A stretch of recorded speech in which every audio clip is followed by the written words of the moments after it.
Mi nombre es Patricia, yo voy a hablar acerca del diagrama de Molière, la historia del diagrama de Molière y la lectura de este diagrama.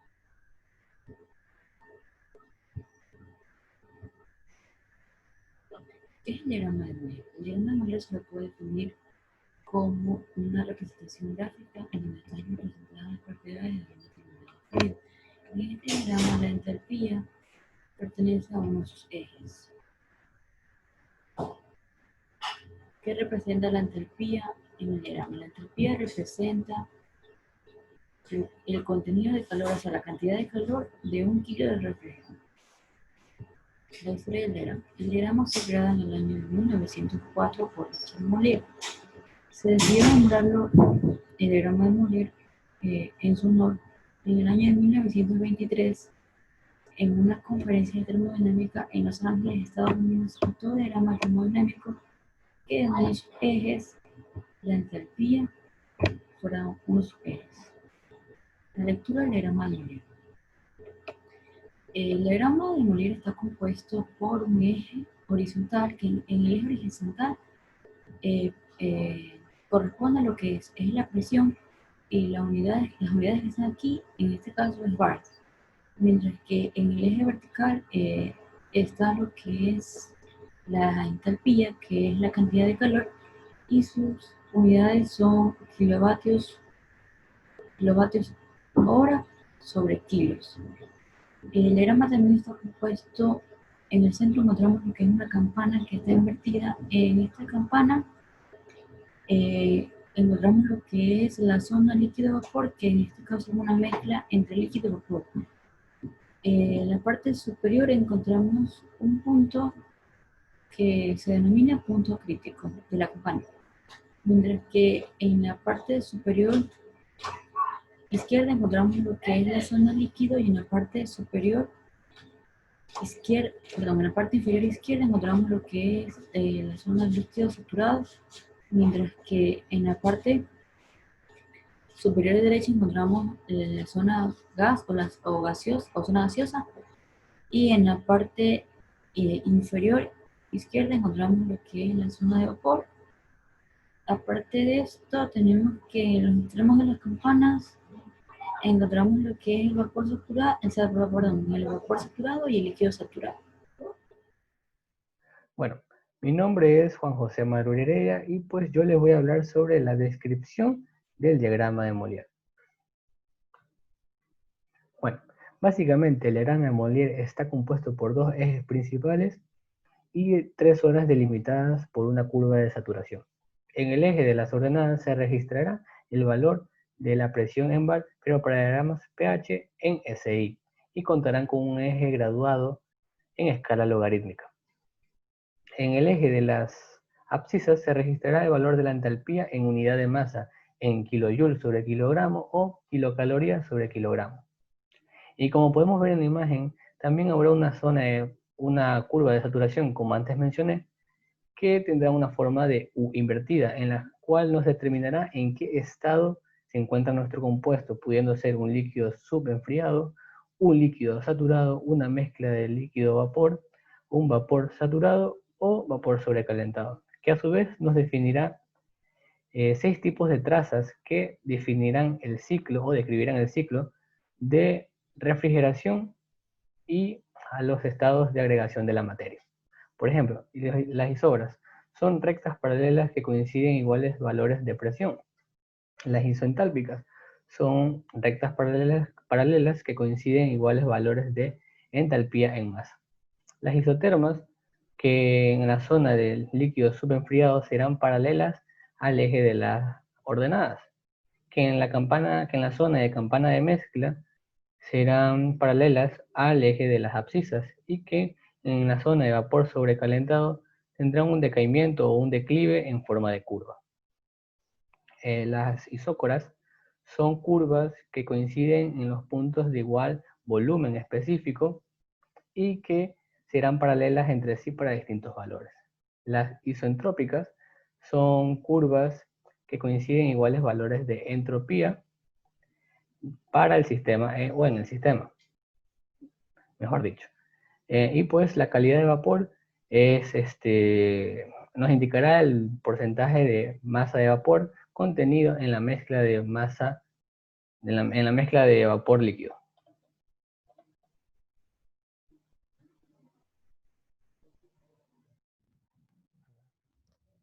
Buenos días, ingeniero. Mi nombre es Alan Torres. Mi tema es cómo usar el diagrama de Molière. En primera instancia, el diagrama de Molière se lo utiliza con sustancias refrigerantes. En este punto se divide en dos, sustancias refrigerantes y sustancias puras. Bueno, ¿qué permite hacer el diagrama de Molière? Permite ver el comportamiento de una sustancia para una habitación frigorífica. En este punto tenemos un gráfico, el cual lo tenemos aquí, como se puede dar cuenta. Y en este punto vemos que tiene varias secciones convexas, las cuales voy a ir explicando en las siguientes diapositivas. Como primer punto, tengo que se distinguen tres zonas bien definidas y delimitadas con la curva de Andrews o campana. A curva de Andrews me refiero a esta. Existen tres zonas. La primera es la zona de vapor sobrecalentado. Como puede escuchar su nombre, aquí hay temperaturas muy altas en donde se encuentran donde en esta zona aquí, en cualquier punto donde yo trace y se encuentre en mi recta, me va a denotar vapores. Segundo punto, está la zona líquida de vapor. La zona líquida de vapor. Aquí tenemos un gas condensado. Y la tercera zona es la zona líquida subenfriada. En este caso, en la zona de líquido subenfriado, su mismo nombre lo dice, muestra el estado líquido de alguna sustancia frigorífica o pura en la cual vamos a trabajar. Ahora, la línea que separa la zona de líquido subenfriado y la zona de líquido vapor se llama líquido saturado. Zona de líquido saturado, como vemos aquí. ¿Sí? La línea que separa el vapor sobrecalentado a la zona de líquido vapor se llama vapor saturado. Aquí lo tenemos acá. ¿Sí? Que viaja de este punto a este punto. Y la unión de esta campana entre la zona de líquido subenfriado y la zona de vapor sobrecalentado dan el punto crítico. ¿Qué nos indica el punto crítico? El punto crítico nos indica que en ese punto el gas no puede ser ya condensado porque se encuentra a extremadas cantidades de presión y temperatura. En este caso trabajamos con una entalpía que vendría a ser energía calorífica. Sus medidas son kilojoules sobre kilogramos. Ya. En segundo punto, hay que fijarnos en la recta de las ordenadas, las verticales, que demarcan la cantidad de presión absoluta a la cual una sustancia está expuesta, que la vemos aquí, está remarcada. Dice que si se traza una línea en donde todos los puntos se alinean en la misma, se denomina isobara. ¿Qué es la isobara en sí? Son puntos en donde los puntos de presión se encuentran a una sola presión. Y como se da cuenta, en el transcurso del viaje de la línea, todos los puntos sobresalen en una sola posición. Entonces, al tomar varios puntos, de los cuales se denotan se puede notar que la presión ahí es igual en todos los sentidos, en todas las temperaturas que hay. Segundo, está el tipo de escala que sostiene. Como nos pudimos dar cuenta, la mayoría de líneas son curvas. Entonces esto nos denota que es la función con la que se trabaja es logarítmica. ¿Qué nos dice la función logarítmica? Que toda variable está sujeta a base 10. Ya, en este punto tenemos la escala logarítmica, como su nombre lo dice. Tenemos 0.3 y le sacamos su logaritmo y como vemos el valor, el logaritmo de 0,3, su valor decimal es menos 0,5. Y por ende va así, el logaritmo de 1 es 0, el logaritmo de 5, que aquí está anotado como un ejemplo, es 0,7. Así mismo va, Y claro, como los logaritmos son base 10, lo que va pasando es que se van transformando de 10 en 10. Aquí tengo 10 elevado a la 1, que es 1. Perdón. 10 elevado a la 1, que es 10. Y así va viceversa. 100, 1000 y va de 10 en 10 las cantidades. Como segundo punto, tengo el eje de las abscisas, o el eje horizontal, que representa la cantidad de entalpía. Como ya habíamos dicho antes, estamos trabajando con kilojoules sobre kilogramos de refrigerante. En este punto se traza una línea para saber a qué cantidad de entalpía, claro, una línea vertical, a qué cantidad de entalpía trabajamos. En este caso se dice que si el calor contenido de un refrigerante es de 220 kilojoules, hay que representarlo con una línea. En este punto lo tenemos aquí representado, en donde las presiones se van denotando en cada uno de los cuadros de enlace. En el punto donde tenemos la entalpía vemos que se mantiene sostenida en 220 y no va a cambiar. Lo que va a cambiar, lo que vemos es que va a cambiar son las presiones. Claro, a esa misma cantidad de energía calorífica con la que se está trabajando. Tenemos como siguiente punto tenemos evaluar la escala de temperatura. La forma de evaluar la escala de la temperatura es que tenemos dos puntos. En la línea, en la zona de líquidos enfriados y en la zona de vapor saturados tenemos dos líneas que marcan la temperatura. Como se puede ver en este gráfico. Tenemos las mismas temperaturas reflejadas en cada uno de los lados. Eso quiere decir que en cualquiera de los puntos donde marquemos una línea recta, va a marcar la temperatura a la cual están todas estas entalpías trabajando. Claro, pero si nos damos cuenta en la parte superior hay otros valores. Como vemos aquí, está marcando valores donde está el punto crítico en 100 grados.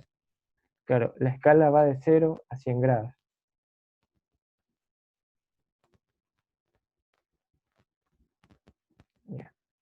Ya. ¿Qué indican estas líneas?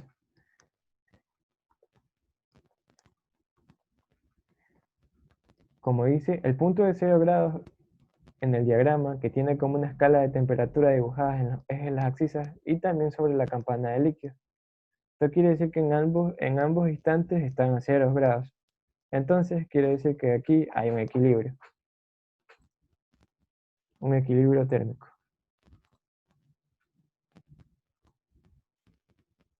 Zona de vapor sobrecalentada. Son ligeramente curvas que se conocen como isotermas. Perdón.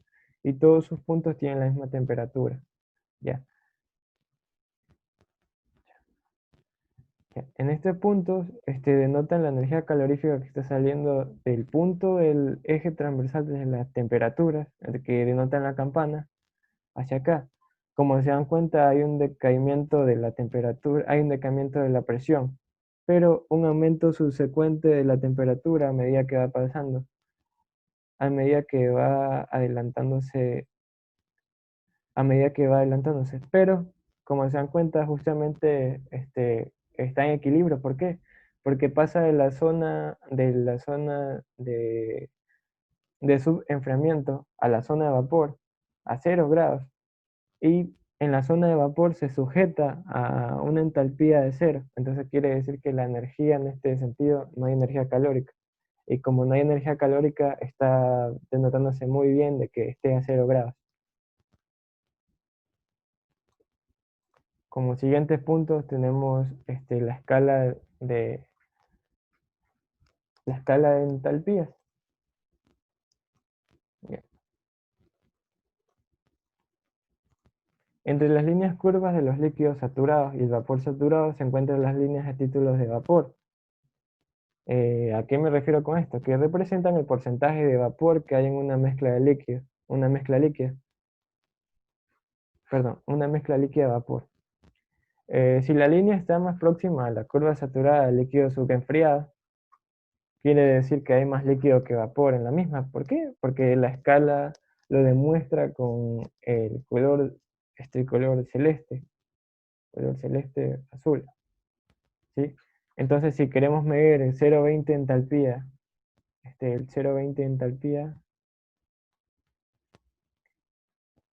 queremos medir la cantidad de entalpía que transcurre en ese momento, que es de 0,20, y vemos que efectivamente se percata que cae en una línea en donde está la zona de subrefrigeración. Esto nos indica que hay un 20% vapor y un 80% líquido. Y en este caso, ¿por qué denota que hay más líquido? Porque está en la zona líquida. Y tenemos como segundo caso, de la misma manera, cuando en el caso de que caiga en la línea de zona de evaporación. Ya, en la zona de evaporación hay una entalpía de 80 kilojoules sobre kilogramos. Ya. Como vemos aquí en el gráfico, esto nos denota que hay un 80% más de vapor y un 20% de líquido. Por lo mismo que está entrando a la zona de evaporación.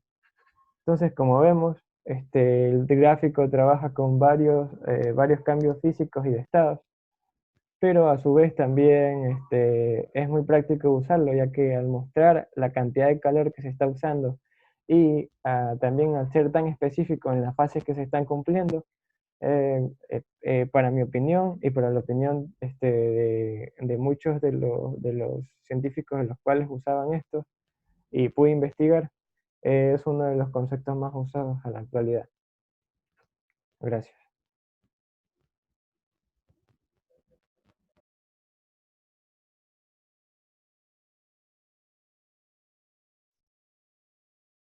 Bien, buenas tardes. Mi nombre es Carla Tumbaco y a continuación les voy a explicar sobre lo que es un diagrama de propiedades. Déjenme compartir las diapositivas. Ya, bien. Primero, ¿qué es una propiedad? Una propiedad es aquella característica que se le da a algo que ocupa una masa y un volumen específico. Entonces, ¿qué es lo que hace el diagrama? Pues lo que hace el diagrama es que nosotros podamos comprender de mejor manera que es necesario ver la variación que sufre una sustancia pura en superficies específicas. Y estas superficies son la presión, la temperatura y el volumen. Existen tres tipos de diagramas. Está el diagrama de temperatura versus volumen específico, cuyas abreviaciones son TB. Está el diagrama de lo que es presión versus volumen específico y el diagrama de presión versus temperatura. Para conocer mejor cómo está constituido un diagrama o para conocer qué es lo que nos indica un diagrama, debemos saber sus partes, debemos saber el significado de cada una de ellas y qué es lo que nos quiere especificar. Entonces, lo primero es saber que en un plano cartesiano nosotros vamos a encontrar la variación que sufre esa sustancia a partir de lo que se quiera indicar. En este caso, como vemos, se quiere indicar lo que es temperatura y volumen. Para ello debemos saber los conceptos básicos de lo que constituye el plano cartesiano, de lo que constituye el diagrama de propiedades. Primero está la temperatura. La temperatura saturada. La temperatura saturada es aquella temperatura a la que una partícula puede cambiar de fase, pero siempre y cuando tenga una presión dada. Pero ahora, ¿qué significa presión saturada? La presión saturada es que esa misma partícula puede cambiar de fase, pero su temperatura debe estar específica o debe estar ya establecida. Bien, luego tenemos aquí, en este caso tenemos un líquido. Este líquido tiene esta parte que se llama región de líquido comprimido. El líquido comprimido es donde la sustancia pura pasa a estado líquido o se puede establecer como una sustancia líquida en donde tiene una presión y tiene una temperatura saturada específica. A partir de ello, nosotros podemos conocer qué es lo que en ella se establece, que sería luego del líquido comprimido, lo que es el líquido de subenfriado o líquido, que nos dice que aquí la sustancia líquida tiene una temperatura mucho menor a la presión. Quiere decir que su presión va a ser mayor en comparación con la temperatura que se le establece. ¿Por qué? Porque aquí ya nos va a permitir hacer un cambio de fase. Cabe recalcar que los diagramas de propiedades lo que nos indica es que se los utiliza para luego hacer el proceso de cambio de fase o el diagrama de cambio de fase. Entonces aquí va a ocurrir, en esta graficación, va a ocurrir que todo lo que la sustancia sufra se lo va a graficar. Luego tenemos la siguiente parte, sería el líquido saturado. Y en el líquido saturado, como su nombre lo indica, esta es la sustancia que tengamos aquí, va a estar a una temperatura y a una presión saturada. Pero si se le agrega algo mínimo de energía, lo que va a causar es que cambie de estado líquido a estado gaseoso. Entonces viene aquí una pequeña mezcla en esta parte por encima del que se encuentra en la parábola. En esta parte lo que hace es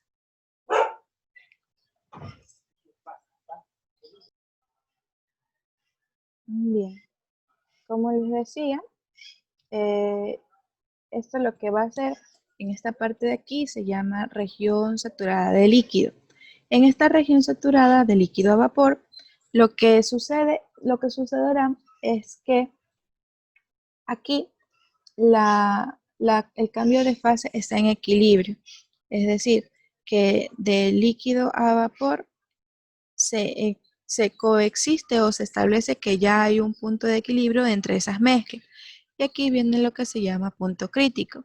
El punto crítico nos dice que el líquido saturado y el vapor saturado van a ser iguales. Entonces, a partir de esto, nosotros pasamos a la siguiente fase o cambio de fase, que sería el vapor saturado. En el vapor saturado o región de vapor saturado, lo que nos indica es que aquí el gas que se ha encontrado o que ya ha habido como cambio de fase va a tener una temperatura y una presión saturada, pero que si en vez de aumentarle se le reduce la energía, se puede convertir en condensado. Y por último ya tenemos lo que es la región de vapor sobrecalentado. En este lapsus se dice que la sustancia ya sufre una variación, o sea que el estado de gas sufre el estado de vapor ya sufre una variación en donde la temperatura va a ser mucho mayor que la presión saturada del vapor de gas. Entonces, con todo este concepto, lo que nosotros podemos decir es que ya tenemos una especificación de todo lo que sería estos serían los conceptos ya especificados del diagrama de propiedades, un diagrama que nosotros escogimos al azar para especificar sus componentes. Entonces, de aquí en adelante, lo que detalla son los tipos de diagramas que se han escogido para la investigación y qué significa cada uno. Muchas gracias. Muy bien.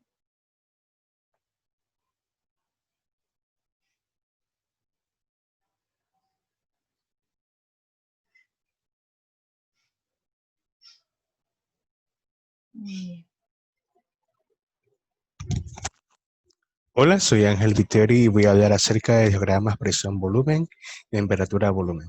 Primero nos debemos acordarnos de algo.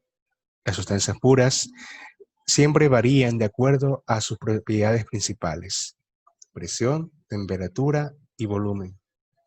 Estas propiedades son intensivas y las fases de estas sustancias puras van a estar en función de las propiedades antes dichas. Para poder ser representadas de una mejor manera y se puede observar su comportamiento, se ha creado un plano tridimensional para que pueda ver su comportamiento. Este es el diagrama presión, volumen, temperatura. El diagrama presión, volumen, temperatura, o PVT, es un diagrama tridimensional donde se puede observar el comportamiento de la materia de acuerdo a cómo varía según su propiedad, en este caso la presión, la temperatura y el volumen. La superficie se encuentra dividida en diferentes fases.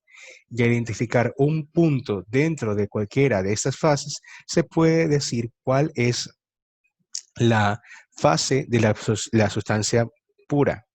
Y se encuentra aquí, este significa que la sustancia pura está en un estado líquido. Si se encuentra en esta parte, se puede identificar que está la sustancia pura en estado líquido. Y se encuentra aquí, puede identificarse de que la sustancia pura se encuentra en sólido y vapor. Y así sucesivamente en las diferentes fases. Pero al querer leer este diagrama, es un poco difícil de identificar diferentes situaciones. Así que se ha creado a partir de este diagrama tridimensional planos con las propiedades, presión, volumen y temperatura, tres diferentes para poder entender un poco mejor los cambios dentro de las sustancias puras. En esos tenemos el diagrama presión-volumen. El diagrama presión-volumen tenemos lo siguiente. En el eje de las Y se encuentra la presión y en el eje de las X se encuentra el volumen específico. En la parte izquierda de nuestro diagrama se encuentra la región líquida comprimida. Asimismo, dentro de la zona de la derecha se encuentra el vapor sobrecalentado.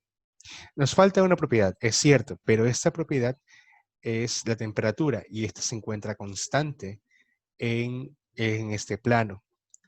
Si es verdad de que tiene una pendiente negativa en las regiones líquidas comprimidas y vapor sobrecalentada, dentro, aquí en este plano no lo muestra, pero dentro de la campana se encuentra constante, o sea, es horizontal.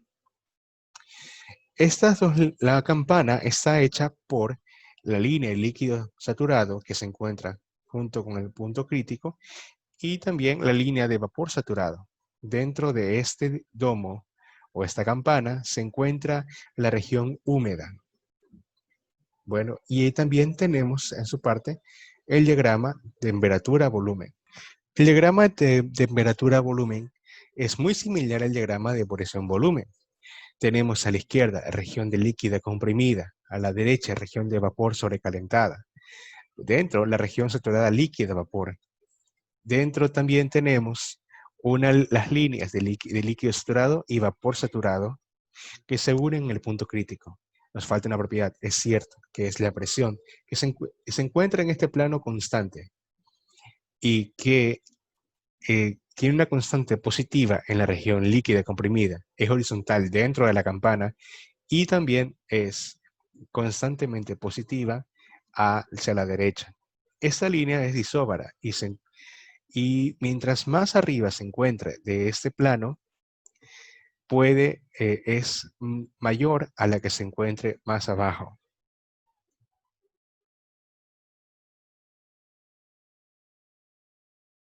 Ya. Hola, mi nombre es Aisha Bahamonde y mi compañero Víctor Vergara les vamos a hablar sobre los diagramas de fase. Los diagramas de fase son una herramienta muy importante ya que nos servirá como guía o mapa para poder encontrar la microestructura que debería existir para una composición dada y una temperatura determinada. Los diagramas de fase nos indican qué fases serán estables para cierta temperatura y composición. Como todos sabemos, los estados de la materia son sólido, líquido y gaseoso, y cómo ciertos factores influyen en estos mismos. Por ejemplo, como son la presión, la temperatura y tipo de sustancia. Un diagrama de fase muy básico es el del agua. Como se puede observar en la gráfica, tenemos una especie de Y, en donde en la franja de abajo tenemos agua en estado gaseoso, en la siguiente sección tenemos agua en estado sólido y en la siguiente sección líquido. Si nos preguntan en qué estado estaría el agua en esa gráfica, ¿no? Lo único que tenemos que saber es la temperatura y la presión, suponiendo que tenemos una temperatura X, ¿no? Y una presión Y. Lo que se hace es alargar las coordenadas con dirección al paralelo de las X y vemos que en ese punto de ahí hay agua en estado gaseoso, es decir, que a cierta temperatura y a cierta presión hay agua en estado gaseoso. Ok, ahora yo les voy a hablar justamente cómo se va a distribuir o cómo va a estar diferenciado las partes de un diagrama de fase para poder interpretarlo. Entonces, vemos aquí, así como decía mi compañera Isha, que el diagrama de fase va a estar dividido en varias partes. Una de esas va a ser las sustancias en estado sólido, las sustancias en estado líquido y cuando las sustancias están en estado gaseoso, ¿cierto? Este diagrama de fase va a ser justamente una presión versus temperatura. También sabemos que la presión y la temperatura son directamente proporcionales. Si una aumenta, la otra aumenta, y si una disminuye, la otra disminuye. Viendo en este diagrama, vamos a ver ciertos puntos, los cuales vamos a recalcar. Por lo menos, vemos esta línea de aquí, la línea BO. Esa línea BO va justamente a tratarse, es la línea o la curva en la cual van a estar dos fases en equilibrio. En este caso, la fase en equilibrio va a ser sólido y gaseoso, ¿sí? Ese es el punto BO. Vamos a ver también acá la línea, la curva verde, en la cual va a estar el punto O y el punto C. En esta curva va a ser una fase en la cual va a estar el estado líquido y el estado gaseoso, van a estar en equilibrio. Y vamos a estar justamente en el punto OD. En el punto OD van a estar en equilibrio las fases sólido y líquido. También vamos a encontrar aquí en la parte central, vamos a encontrar un punto O. Como vemos aquí, todas estas líneas se interceptan en este punto. ¿Y qué hace o qué traduce este punto? Bueno, este punto también tiene el nombre de punto triple, porque las tres líneas interceptan en él. ¿Y qué traduce esto? Que aquí justamente la sustancia va a estar en equilibrio en los tres estados, sólido, líquido y gaseoso. O sea que va a estar la sustancia parcialmente sólida, parcialmente líquida y parcialmente gaseosa. Ese punto triple también se utiliza o puede ser utilizado para calibrar los termómetros debido al estado de equilibrio entre las tres fases.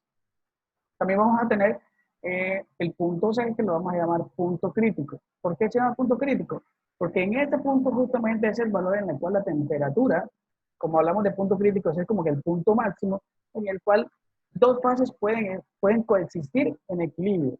Y este punto crítico, si esta temperatura rebasa, así sea por 1 grado centígrado, ya la sustancia ya no va a estar en equilibrio entre dos fases, sino pasaría directamente a una fase. En este caso pasaría de líquido, ya sería la sustancia gaseosa. También vamos a ver lo que es el punto de TF, que es el punto de fusión normal. Ese punto de fusión normal es el valor de la temperatura en el cual el estado sólido y el estado gaseoso se encuentran en equilibrio. Si esto aumenta, obviamente no van a haber las dos fases en equilibrio, sino veríamos la transformación del estado sólido al estado gaseoso. Y también vamos a ver lo que es el punto de ebullición, que vemos aquí TE. Ese punto de ebullición normal va a ser el punto, o sea, va a ser, en este punto va a ser el valor de la temperatura en el cual se encuentran en equilibrio o coexisten en equilibrio dos fases. En este caso va a ser la fase líquido y la fase gaseosa. Si aumenta este punto, ya se comenzaría a darse un proceso que es el proceso de evaporación, donde el líquido se transforma en gas. También vamos a tener dos puntos adicionales, que van a ser PCE, que es la presión crítica, y TC, que va a ser la temperatura crítica. Estos van a ir directamente con el punto crítico. Si aumenta la presión y aumenta la temperatura a tal punto de ser el punto máximo, el estado va a pasar de dos fases, ya no está en equilibrio, sino va a pasar directamente a una. Y también cabe recalcar que la temperatura, o sea, que el punto de fusión normal y el punto de ebullición normal siempre van a ser justamente a una presión normal. Y esta presión normal vendría a ser a una atmósfera, como lo tenemos aquí. Listo, eso es todo descrito de la forma como es. Espero que les haya gustado. Gracias. Gracias.